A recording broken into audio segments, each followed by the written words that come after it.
Hello friends, welcome to defence matrix. तो एक news निकलकर सामने आ रही है जो कि बिल्कुल भी अच्छी नहीं है। इंडियन आर्मी का एक हेलीकॉप्टर क्रैश हुआ है जम्मू कश्मीर के किश्तवाड़ में और ये अनफॉर्चुनेटली ALH ध्रुव है। तो इस हेलीकॉप्टर में ऑन बोर्ड 3 लोग थे, जिसमें से जो इनिशियल रिपोर्ट्स आ रही हैं ऐसा कहा जा रहा है कि जो पायलट्स हैं वो इंजर्ड तो हैं पर सेफ हैं। और अगर आप हेलीकॉप्टर की हालत देखेंगे तो इसको देखकर ये यकीन कर पाना मुश्किल है कि जो पायलट्स हैं वो यहाँ पर सरवाइव कर गए हैं। तो यहाँ पर क्रैश का क्या कारण है इसकी अभी तक पुष्टि नहीं करी गई है, पर ALH ध्रुव क्रैश हुआ है ये चीज़ साफ है। तो पिछले कुछ महीनों में ALH ध्रुव के साथ ये तीसरा इंसिडेंट है जहाँ पर हेलीकॉप्टर या तो क्रैश हुआ है या तो क्रैश लैंडिंग करी गई है। और सबसे अच्छी बात यहाँ पर यह रही है कि तीनों ही सिचुएशन में जो ऑनबोर्ड क्रू था इन्होंने सरवाइव किया है, जो कि इस हेलीकॉप्टर की क्रैश वर्दीनेस को शोकेस करता है। और पास्ट में भी हमने ये चीज़ देखी है कि भयावह क्रैशेस के बाद भी जो ऑनबोर्ड क्रू हैं ये ALH ध्रुव के सरवाइव करे हैं। पर ये क्रैशेस हो क्यों रहे हैं ये बड़ा सवाल है। तो ये चीज़ हम जानते हैं कि जब इंडियन नेवी द्वारा ALH ध्रुव को पानी में डिच किया गया था तो इसके बाद से ALH ध्रुव की जो फ्लीट है इसको ग्राउंडेड कर दिया गया था, जिसके बाद एयरफोर्स और आर्मी ने अपने ALH ध्रुव को यूज़ करना स्टार्ट कर दिया था। बाकी नेवी और कोस्ट गार्ड ने बाद में इनके ऑपरेशंस को फिर से चालू कर दिया।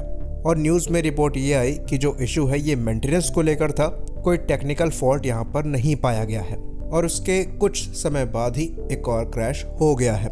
तो अभी तक क्योंकि हमें कारण नहीं पता है तो इस चीज़ की हम पुष्टि नहीं कर सकते कि ये हेलीकॉप्टर में फॉल्ट था या फिर पायलट द्वारा मिस्टेक करी गई है या फिर नेचुरल कारणों की वजह से यहाँ पर ये क्रैश हुआ है। तो अगर हम किश्तवाड़ में वेदर की बात करेंगे तो टेम्परेचर 10 से 20 डिग्री के बीच में है और क्लाउडी वेदर है।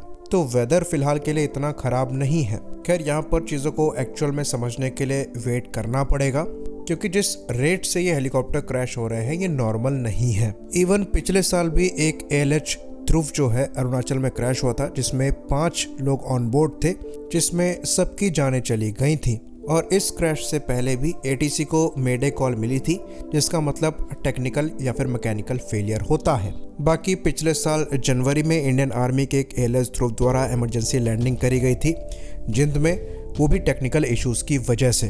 तो 300 के ऊपर ये हेलीकॉप्टर हमारे द्वारा ऑपरेट किए जाते हैं और डेफिनेटली सब में इश्यूज नहीं है और ये रेगुलर यूज़ किए जाते हैं। पर ALH जैसे एक मॉडर्न हेलीकॉप्टर का ऑलमोस्ट हर साल क्रैश होना या फिर टेक्निकल इश्यूज़ की वजह से इमरजेंसी लैंडिंग करना बिल्कुल भी नॉर्मल नहीं है। और अगर हम अपने डोमेस्टिक यूज़ में ही इसका रिकॉर्ड सही मेंटेन नहीं कर पाएंगे तो एक्सपोर्ट के बारे में यहाँ पर सोच भी नहीं सकते। बाकी जो कोस्ट गार्ड का हेलीकॉप्टर क्रैश हुआ था इसमें जो स्पेकुलेशन थे वो ये थे कि यहाँ पर मेंटेनेंस इशू हो सकता है। तो अगर मेंटेनेंस को लेकर भी यहाँ पर परेशानी है तो उसके SOP में भी बदलाव यहाँ पर करने चाहिए, क्योंकि ये हेलीकॉप्टर 300 के ऊपर हमारे द्वारा ऑपरेट किए जाते हैं।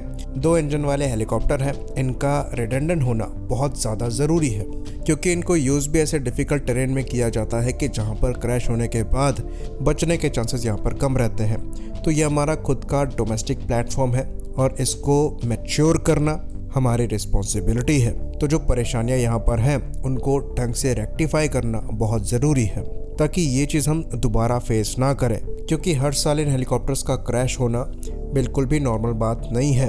अगर आप यहाँ पर बड़े नंबर्स की बात करते हैं तो एक हमारी ही आर्म फोर्सेस नहीं है जो इतने बड़े नंबर में पर्टिकुलर टाइप के हेलीकॉप्टर यूज़ कर रही हैं। दुनिया में और भी आर्म फोर्सेस हैं, लेकिन इतना फ्रीक्वेंट क्रैशेस वहाँ पर नए प्लेटफॉर्म के साथ नहीं होते हैं। आई होप चीज़ें यहाँ पर क्लियर हुई हों। इसी बात पर इस अपडेट वीडियो को हम ख़त्म करेंगे। लाइक करिए, सब्सक्राइब करिए। जय हिंद।